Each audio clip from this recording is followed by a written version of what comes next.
नमस्कार, मी प्रभाकर लोंढे, खडतर प्रवास वर्तमानपत्राचा तथा खडतर प्रवास यूट्यूब चॅनलचा मुख्य संपादक। आज आपण धाराशिव शहरामध्ये जिल्हाधिकारी कार्यालयाच्या समोर उपोषण स्थळाच्या ठिकाणी आलेलो आहोत। या ठिकाणी वंचित बहुजन महिला आघाडीच्या वतीने हे आंदोलन या ठिकाणी चालू आहे।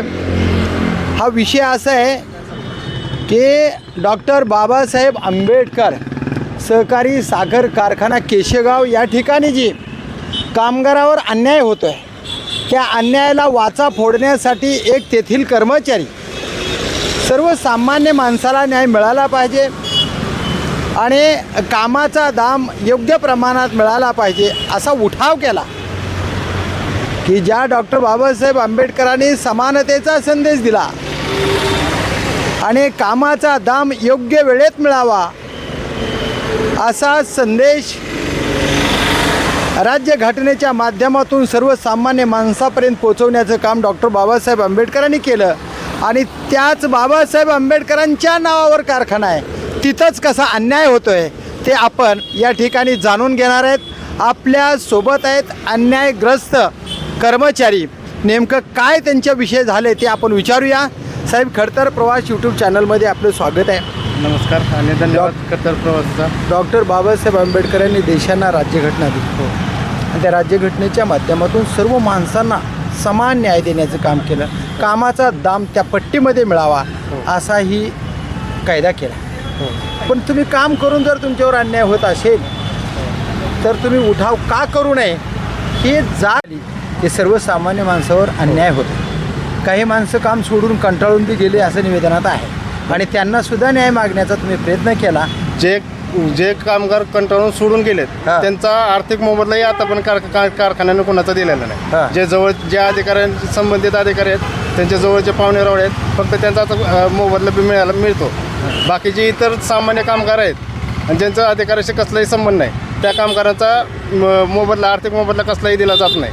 अजूनही कोर्टात काही केसेस चालू आहेत, काही जणांचे माझ्याकडे निवेदन अर्ज आहेत किंवा आम्हाला न्याय मिळवून देण्यासाठी तू प्रयत्न करून माझ्याकडे काही अर्ज आहेत त्यांचे। एवढी गळचिपी हो, आणि तुम्ही एवढी गळचिपी होत असताना आतापर्यंत निमूटपणे गप्प बसला, किती वर्षात मग त्रास आहे? सर, मी 9 वर्षापासून काम करतो। 9 वर्षामध्ये साधारण जे कामगाराचा बेसिक हक्क आहे की आपल्याला किमान 6, 7, 8 तारखेपर्यंत आपल्याला पगार भेटायला पाहिजे। बरोबर, तो पगार सुद्धा आपल्याला वेळेवर भेटत नाही। आणि जर कलेक्टर साहेबांनी प्रत्यक्ष ठाम सांगितलं होतं की तुम्हाला तुमचा पगार 7 तारखेपर्यंत यांना देण्यात यावा, तरीही त्यांच्याही आदेशाला जुगाराला हे करून विरोध करून आदेश केला होता जिल्हाधिकारी साहेबांनी, तरी त्यांचाही आदेश पाळण्यात आला नाही।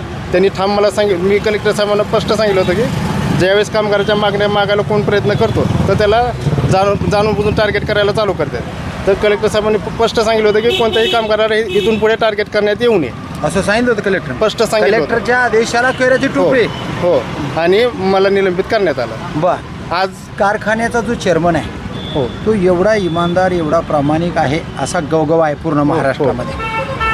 चेअरमनचा काय त्रास आहे तुम्हाला? चेअरमनचा सर नाही तसा, पण त्रास नाही। मग चेअरमनकडे हे घरानं गेलो होतं का? नाही, अजूनपर्यंत चेअरमनचा आणि आमचा कसलाही संबंध आलेला नाही। MDनं तुम्हाला त्रास दिला? हो, MD, खाते प्रमुख, डिस्टिलरीचे मॅनेजर। MDचं नाव काय?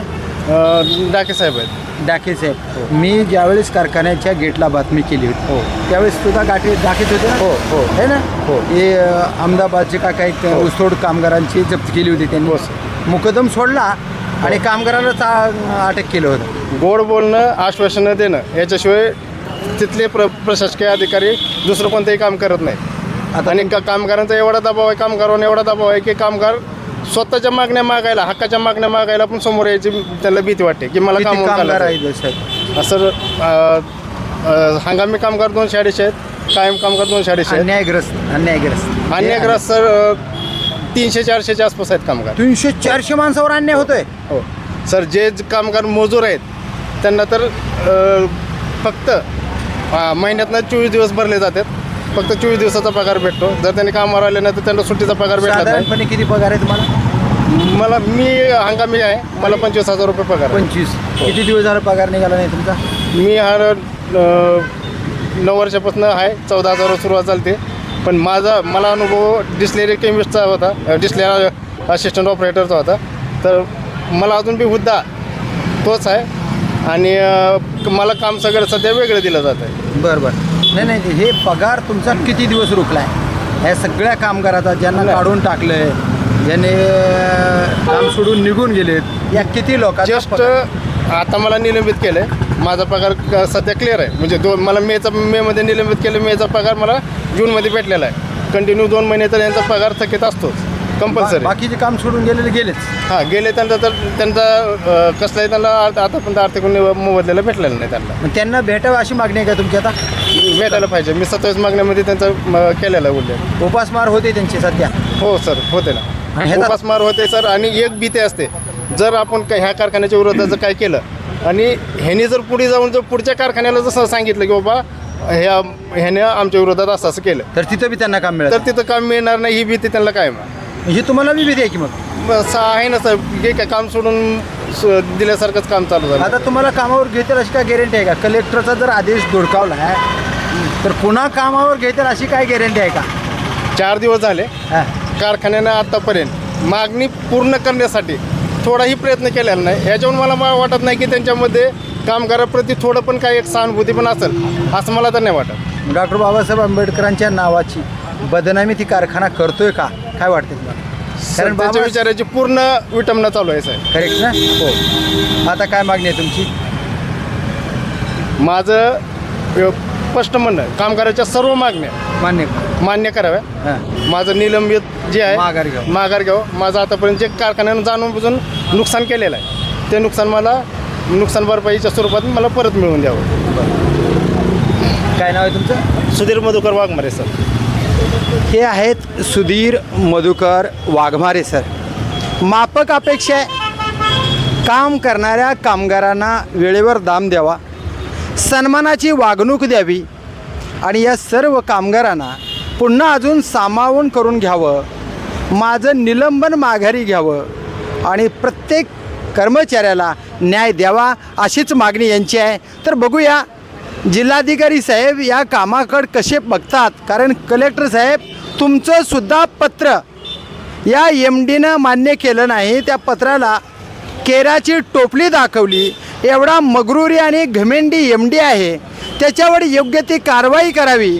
डॉक्टर बाबासाहेब आंबेडकरांचं नाव त्या कारखान्याला आहे, त्या कारखान्याच्या नावामुळं बाबासाहेब आंबेडकरांचं नाव बदनाम करण्याचं षडयंत्र त्या तेथील MDचं आहे. त्या MDवर योग्य ती कारवाई करून सर्वसामान्य माणसाला न्याय द्यावा आणि आम्हाला सामावून घेऊन आमच्या पगारी वेळेत कराव्या अशीच माफक अपेक्षा वाघमारे सरांचे. तर बघूया येणाऱ्या काळामध्ये जिल्हाधिकारी साहेब कशा पद्धतीचे ॲक्शन घेतात ते. कारण हे प्रकरण कारखान्याचे चेअरमन गोरे साहेब यांना माहीत नाही. गोरे साहेब तुम्हीसुद्धा जातीनं लक्ष घालून MDकडे लक्ष द्यावं आणि कामगारांच्या मुळे होत असलेली डॉक्टर बाबासाहेब आंबेडकर कारखान्याची बदनामी तुम्ही थांबवावी आणि सर्वांना समान न्याय द्यावा एवढीच माफक अपेक्षा कर्मचाऱ्याची आहे. तर पाहूया येणाऱ्या काळात नेमक्या कशा पद्धतीनं कामगाराला न्याय मिळतो तो येणाऱ्या काळातच. मी प्रभाकर लोंढे, खडतर प्रवास वर्तमानपत्राचा तथा खडतर प्रवास यूट्यूब चॅनलचा मुख्य संपादक. या चॅनलला सबस्क्राईब करा, शेअर करा, लाईक करा, बेल आयकॉनचे बटन दाबा आणि कमेंट बॉक्समध्ये आपले विचार, अन्यायाचा प्रतिकार करणारे विचार असावे अशा पद्धतीनं कमेंट करा. धन्यवाद. दारा शिवकर. जय हिंद, जय महाराष्ट्र.